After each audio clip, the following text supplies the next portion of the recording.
j'ai pas vraiment l'impression d'avoir ressenti de différence par rapport à d'autres collègues, quels qu'ils soient. J'ai l'impression d'avoir quand même souvent ressenti le fait d'être en minorité d'un point de vue du genre, dans le sens où il y a plus d'hommes que de femmes dans la profession. Les différences qu'on peut avoir, c'est plutôt parfois par rapport à des personnes plus âgées, d'une génération avant, pour lesquelles là où les hommes sont vraiment très largement majoritaires par rapport aux femmes. Oui, moi, pour ma part, je suis d'accord avec Julie que au quotidien, en fait, il n'y a pas de différence. Et donc, c'est pour ça que je trouve que c'est dommage que la profession d'ingénieur soit aussi peu féminisée.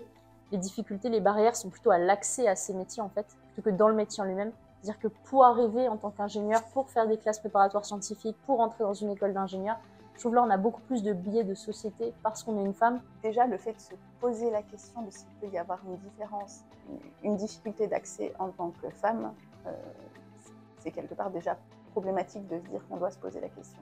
Et c'est peut-être là où il y a le plus gros challenge. J'ai l'impression qu'on évolue dans un milieu relativement effectivement paritaire. Et puis surtout, personnellement, j'ai jamais l'impression de me sentir jugée, dévalorisée ou vue d'un autre regard parce que je suis une femme. Au Colide, il y a 8 femmes pour 9 hommes. Relativement valéritaire, on est presque à 50%. Les femmes osent peut-être moins se lancer, osent peut-être moins postuler sur ce genre de métier qui est justement genré masculin.